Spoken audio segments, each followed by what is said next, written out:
안녕하십니까 선생님들. 다문화사회의 인권교육 5주차 1교시 강의 시작하도록 하겠습니다. 출석을 먼저 부르고 시작하겠습니다. 강수영 선생님, 김경아 선생님, 김성진 선생님, 안혜원 선생님, 이주희 선생님, 와타나베 사쿠라 선생님, 이렇게 6분 선생님 지금 수강하고 계시고요. 매번 강의를 시작할 때마다 코로나 관련해서 선생님들 안부를 여쭙게 되면서 시작하는 것 같습니다. 이번 주에도 지난주와 같이 다행스럽게 저희 집은 저희 배우자 이외에는 이제 확진이 되지 않고 잘 지나갔고요. 선생님들께서는 어떻게 지내고 계신지 모르겠습니다. 제가 근무하는 학교에 보면 요즘 5명 중에 1명 정도 감염됐다고 하는데 체감상으로는 더한 것 같습니다. 저희 반만 해도 3명 중에 1명꼴로는 지금 양성이 아닌가 싶긴 한데요. 힘든 와중에서도 열심히 수강하시느라 선생님들 매우 수고가 많으십니다. 저희 지난주에는 다문화사회의 인권교육이라는 과목명에 알맞게 인권 사상의 근본이 될 수 있는 인간 존중 사상, 그 중에서 동양의 인간 존중 사상, 특히 유교 부분 시작하는 문을 연 것 같습니다. 그렇게 하면서 이제 공자의 사상까지 살펴본 이후에 공자와 맹자 관련한 다큐멘터리 영상을 시청하셨던 것 같고요. 이번 시간에는 맹자의 사상에 대해서 한번 살펴볼까 합니다.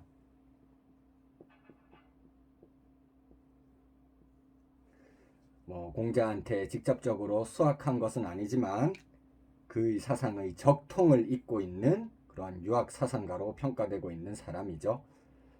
공자 사상에서 우리가 인권 존중 사상, 가장 기초적인 요소를 찾아본다고 하면 공자가 이야기하는 인, 내면적 도덕성이자 사랑의 정신, 공자가 인간의 본성에 대해서 직접적으로 이야기하진 않았지만 해석상으로 보자면 이런 내면적 도덕성인 인을 도덕적인 본성으로서 모든 사람들이 가지고 있기 때문에 모든 사람은 소중한 존재이고 존중받아 마땅하다, 이런 방식의 결론을 내릴 수가 있을 텐데요. 물론 이런 공자의 주장에 대해서 인이라고 하는 게 차별적 사랑의 요소를 내포하고 있는 것이 아닌가, 이런 비판이 가해지긴 하지만 지난주 공자 부분 마지막 이상적인 사회에서 검토해 보았던 대동사회라는 모습에서 알 수 있는 것처럼 비록 사랑의 시작이 가까운 가족에서부터 시작되는 것이긴 하지만 그 범위를 이웃 그리고 보다 먼 사회까지 확장하는 걸 잊지 않았다는 점에서 이 인간 존중의 정신이 지나치게 협소한 가족 이기주의로 해석되어서는 안 된다는 점 알 수 있는 부분입니다. 맹자 같은 경우는 이제 고자라고 하는 인물과 논쟁을 통해서 인간의 본성에 대해서 심화된 주장을 펼쳤던 인물이라고 할 수 있죠. 고자와 맹자 사이의 인간 본성에 대한 논쟁, 굉장히 잘 알려져 있는 내용이죠. 고자 같은 경우는 성무, 선악설 주장하는 인물입니다. 본성에는 선도 악도 없다, 한쪽 방향으로 정해져 있지 않다, 이것을 비유적으로 설명하기 위해서 돌고 있는 물, 돌면서 고여있는 물의 예화를 들게 되는데요. 이런 물은 동쪽으로 틀면 동쪽으로 흐르게 되고 서쪽으로 틀면 서쪽으로 흐르게 되는 것처럼 어떤 한 방향으로 고정적으로 흐르게 정해져 있는 것이 아니다. 그렇게 볼 때 인간의 본성 또한 선이나 악과 같은 어느 한 가지 일정한 방향으로 정해져 있다고 말하기는 어렵다. 이런 주장을 고자가 펼치니까 맹자가 반박을 하게 되죠. 고자 당신의 주장은 옳다. 물에는 동과 서의 구분이 없다. 하지만 위와 아래의 구분도 없겠는가? 동쪽으로 흐르던 서쪽으로 흐르던 그것은 위에서 아래로 흐른다는 점에서는 고정되어서 정해져 있는 것이 있다. 인간의 본성 또한 어느 한 가지 방향으로 정해져 있는 것이 옳다고 해야 할 것이다. 이렇게 이야기하니까 고자가 또 다른 예시를 들죠. 유명한 버드나무의 예시입니다. 버드나무 가지를 꺾어서 그 가지를 이렇게 저렇게 엮어서 바구니를 만들게 되죠. 버드나무 가지를 가지고 바구니를 만드는 건 사실이지만 처음부터 버드나무 가지에 버드나무 바구니가 주렁주렁 매달려 있는 것은 아닙니다. 이런 것처럼 인간의 본성에 정해진 것은 없다는 걸 고자가 한 번 더 강조하고 싶어 하는데, 맹자는 그런 논리에서 이제 허점 파악하는 데 굉장히 능한 사람이죠. 상대방이 들었던 비유를 한 번 더 깊숙하게 고찰하면서 고자에게 반박을 던집니다. 물론 고자 당신이 말하는 것처럼 버드나무 가지에 바구니가 주렁주렁 매달려 있는 것은 아니다. 하지만 버드나무 가지가 가지고 있는 본래적 속성이 있었기 때문에 그 속성으로 말미암아 바구니를 만들 수 있지 않았겠나. 버드나무가 만약 대나무처럼 휘어지지 않고 부서지는 성질을 가지고 있다면 바구니를 만들기 어려웠을 텐데, 순하게 휘어지는 성질을 가지고 있었기 때문에 그것을 바탕으로 해서 우리는 바구니를 만들어서 사용한다. 버드나무 가지의 유약하고 잘 휘어지는 그런 순한 성질과 같이 인간의 본성도 선하게 정해져 있다고 보는 것이 올바르다. 이런 맥락에서 맹자는 성선설이라고 하는 주장을 이야기하게 됩니다. 약간 여담으로 말씀드리자면, 초등도 요즘은 보면 이제 임용 합격하는 것이 경쟁이 굉장히 높아서 재수, 삼수 거쳐가지고 교직에 들어오는 선생님들 꽤 계시더라고요. 중등 같은 경우도 적체 인원이 워낙 많다 보니까 저도 삼수만에 교직에 이제 발을 들일 수가 있게 되었는데, 진로에 대한 고민이 많았죠. 여러 번 시험 떨어지는 과정 속에서. 그때 제가 또 다른 대안, 새로운 진로로서 잠깐 공부했던 것 중에 경찰 공무원 과목이 있었습니다. 제가 이제 맹자 수업할 때도 학생들한테도 잘 예를 드는 게 범죄 현장에 수사하러 나가는 것, 이것을 예로 많이 듭니다. 본인이 경찰이 되었다고 생각하고 범죄 현장에 나갔을 때 이 범죄자가 굉장히 용의 주도한 성격의 소유자인 그런 경우를 떠올리면 되겠죠. 범인을 특정할 수 있을 만한 단서를 전혀 남기지 않았습니다. 우리가 무엇인가의 실마리가 되는 것, 그것을 단서라고 부르게 되죠. 맹자가 인간 본성이 선하다는 성선설을 주장할 때 그러한 주장의 근거가 되는 선한 본성의 단서를 4가지 들고 있습니다. 자, 선한 본성의 단서가 4가지라면 그것과 연결될 수 있는 선한 본성 또한 4가지가 되겠죠. 인간의 선한 본성, 선생님들 익히 잘 알고 계시는 사덕이라고 하는 내용이고요. 이 선한 본성의 단서가 되는 것, 사단이라고 표현할 수 있는 것이죠. 사덕, 뭐 이제 사상가에 따라서 유교에서도 인간의 선한 본성 이루고 있는 구성 요소를 개수에 따라 좀 차이가 날 수는 있습니다. 오상 이렇게 말해서 5가지 이야기하고 있는 경우도 있는데요. 사덕은 4가지이기 때문에 우리가 가장 기본적으로 잘 알고 있는 인, 의, 예, 지, 인, 의, 예, 지라고 하는 가장 기본적인 내용에서 생각해 보면 될 것 같습니다. 선한 본성으로서 인, 이것을 가지고 있다고 볼 수 있는 단서는 어떤 것인가? 이것의 단서는 측은지심이라고 일컬어지는 것이죠. 맹자는 우물에 빠지려고 하는 어린아이의 예화를 들고 있죠.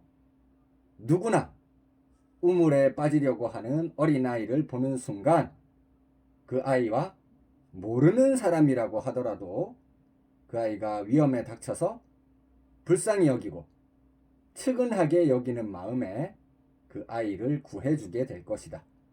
이렇게 볼 때 측은지심은 인의 단서가 된다라고 말하죠.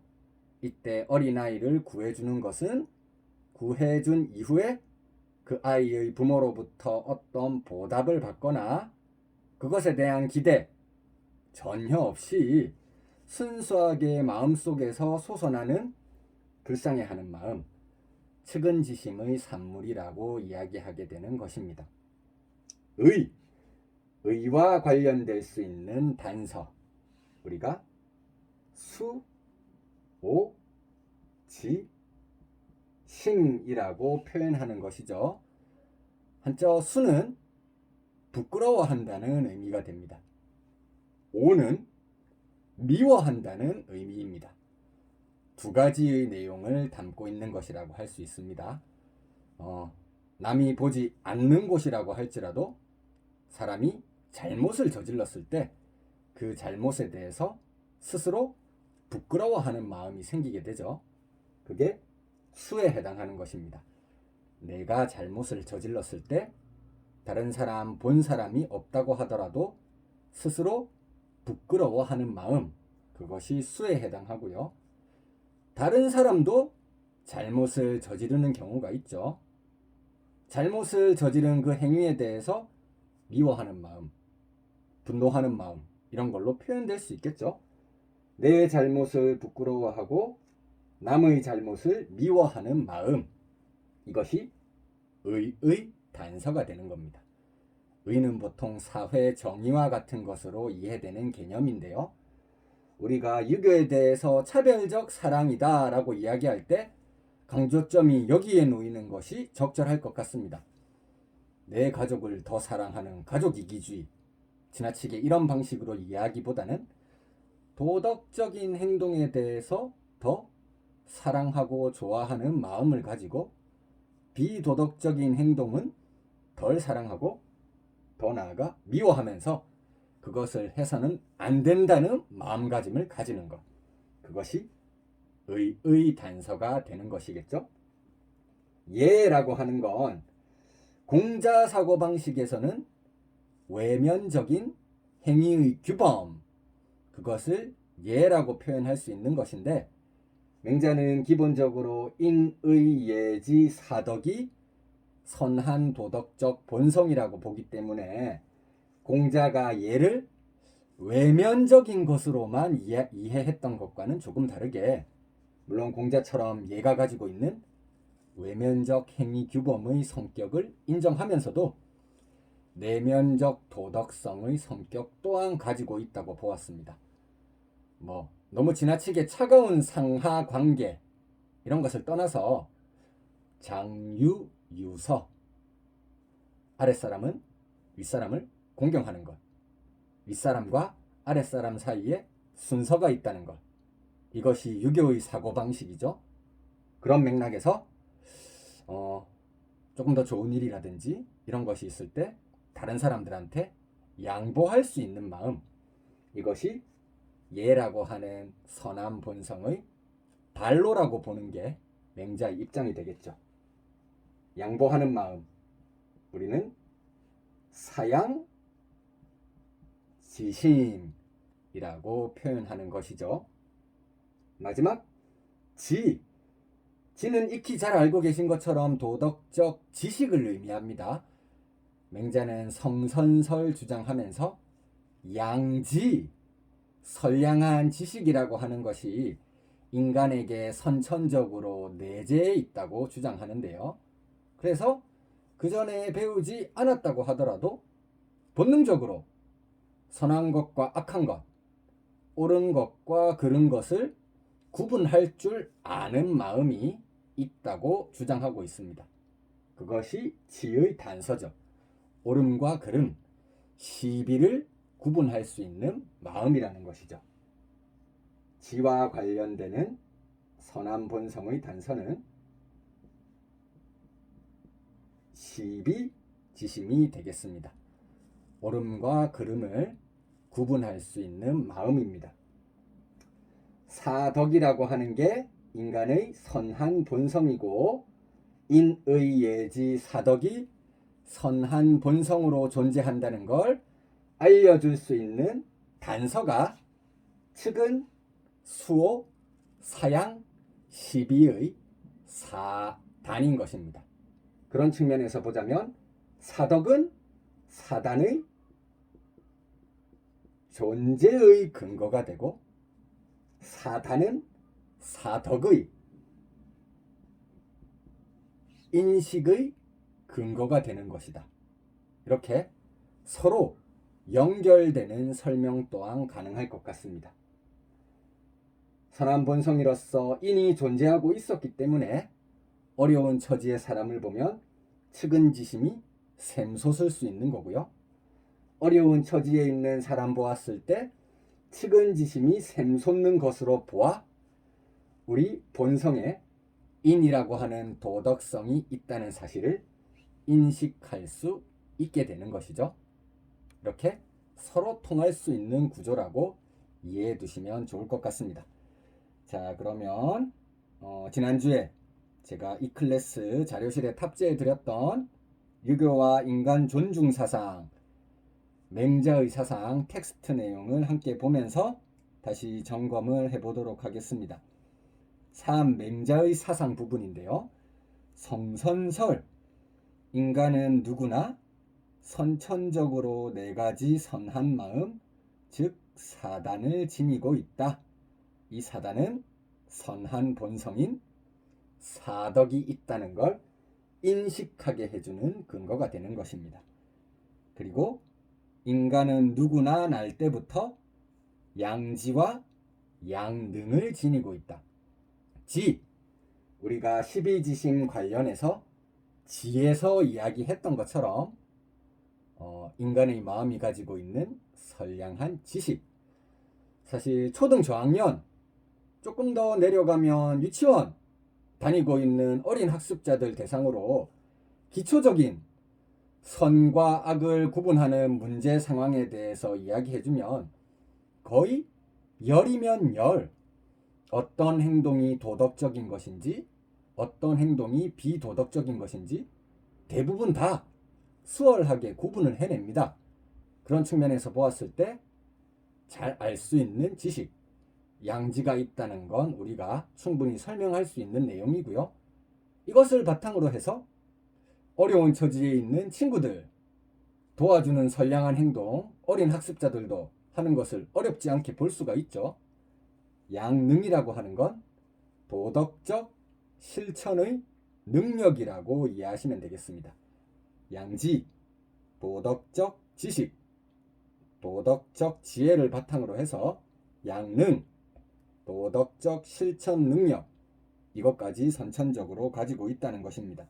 양지, 생각하지 않고도 알 수 있는 것으로 선천적인 도덕 자각 능력으로 설명할 수 있는 것이고요. 양능, 배우지 않고도 할 수 있는 것으로 선천적인 도덕 실천 능력이라고 말할 수 있는 것입니다. 공자가 도덕적 본성으로서 인을 모든 사람이 가지고 있다고 주장했던 것과 마찬가지로 맹자 또한 선한 본성으로서 사덕과 그것의 단서로서 사단을 모든 사람이 가지고 있다고 보았기 때문에 모든 인간은 도덕적으로 존중받아야 할 소중한 존재이다. 이렇게 주장하고 있고요. 이것이 인간 존중 사상과 직접적으로 연결될 수 있는 부분이겠습니다. 이제 두 번째로는 이상적인 인간, 대인 또는 대장부라고 해서 인의를 구현한 인간에 대해서 이야기하고 있는데요. 물론 맹자가 성선설 이야기하긴 하지만 선한 본성과 달리 우리는 실제 일어나는 악한 행동, 악행을 많이 목격하게 되잖아요. 악행이 일어나게 되는 이유는 무엇인가? 내적인 이유가 있고 외적인 이유가 있을 것 같습니다. 내적인 이유라고 하면 선한 본성과 함께 우리가 가지고 있는 동물적인 육체, 그 동물적 육체에서 비롯되는 여러 가지 욕구들이 있죠. 그런 욕구가 선한 본성을 가렸을 때 악한 행동이 일어날 수 있고요. 외부적 요인, 이것은 환경의 요인이 중요하겠죠. 환경의 요인. 우리나라를 떠들썩하게 만들었던 여러 연쇄 살인범들이 있잖아요. 강호순, 유영철, 김길태. 그 중에서도 김길태라고 하는 이 사람 이름에 슬픈 사연이 있는데, 김길태 부모님이 친부모님이 아니었다고 하죠. 양부모님인데 길에서 태어난 놈 주워와서 이름을 그렇게 지어줬다고 합니다. 이름 지어준 것만 해도, 그것만 보고서도 양부모의 양육 방식이 어땠을지 우리는 쉽게 짐작할 수 있겠죠. 자라나는 과정에서 굉장히 학대라든지 이런 것이 존재했을 것으로 보입니다. 그래서 삐뚤어진 방향으로 범죄와 같은 모습으로 나타나게 되었겠죠. 그런 외부의 환경의 요인도 굉장히 중요한 겁니다. 물론 지금 강의 듣고 계신 분들 가운데 선생님들이 대부분이시죠.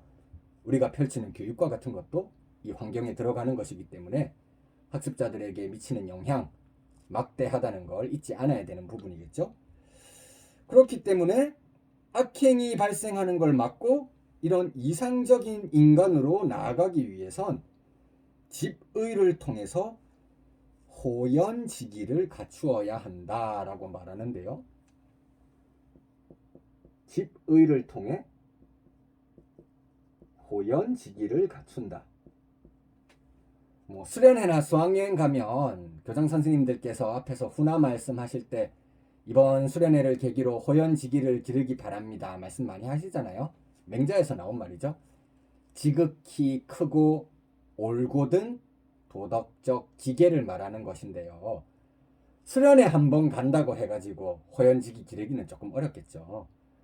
초등학교 같은 경우에 1학년 때부터 6학년 때까지, 중학교, 고등학교 합치면 또 6년, 그 12년 정도의 과정 동안 올바른 걸 배우고 그것을 실천으로 꾸준히 옮겨야 됩니다. 습관화가 중요하다는 거죠. 집의, 우표 모으는 걸 우표 수집이라고 하죠. 모은다는 것입니다. 의로운 행동을 꾸준히 모은다. 의로운 행동을 습관화할 때 선한 본성을 가리고 있는 동물적 욕구를 이겨내고 의로운 행동을 습관화했을 때 지극히 큰 도덕적 기계인 호연지기를 가질 수 있게 되는 것입니다. 이제 마지막 정치 사상 부분 살펴보아야 되겠는데요. 왕도 정치를 추구하고 역성혁명을 인정하였다라고 되어 있습니다. 공자 같은 경우에 덕치를 주장했었죠. 지도자가 먼저 도덕성을 갖추고 그 다음 피지배계층을 평화롭게 편안하게 다스린다. 그 덕치의 맹자 버전이 왕도 정치라고 할 수 있겠죠. 도덕성을 가지고 백성들을 다스리는 것. 반대되는 개념은 패도 정치이죠. 무력으로 강압적으로 백성들을 다스리는 것. 그런 지도자는 올바른 지도자라고 말할 수 없겠죠. 우리도 지금 최근 현대사의 흐름 속에서도 조금 잘못된 지도자를 국민들이 촛불혁명을 통해서 교체했던 그런 기억이 있지 않습니까? 맹자도 이미 그런 이야기를 했습니다. 역성혁명. 당시에는 이제 왕위가 세습되었기 때문에 잘못된 임금, 왕이 있다고 하면 혁명을 통해서 몰아내니까 성이 바뀌게 되겠죠. 그런 맥락에서 잘못된 지도자는 바꿀 수 있다는 혁명 사상까지 말하는 급진적인 사람입니다. 그리고 중요한 부분, 백성들은 일정한 생업, 항산, 이것이 있어야 변치 않는 도덕심, 항심이 가능하다는 겁니다. 유항산, 유항심. 가장 어려운 처지에 있는 사람도 기본적인 생계가 유지될 수 있을 만한 여건을 조성해줘야지 사회 전체가 도덕적으로 운영되어 나갈 수 있다는 것이죠. 우리가 다문화 교육에서도 주안점을 두고 있는 게 소외되어 있는 그런 좀 소수계층이 있지 않을까 관심을 기울이고 그들과 함께 공존하고 조화되는 사회로 나아가야 되는데요. 그것에 대한 주장을 맹자의 입장에서도 알 수 있는 부분이 되겠습니다. 그럼 잠시 쉬셨다가 유학 부분을 다음 시간에 마무리 짓도록 하겠습니다.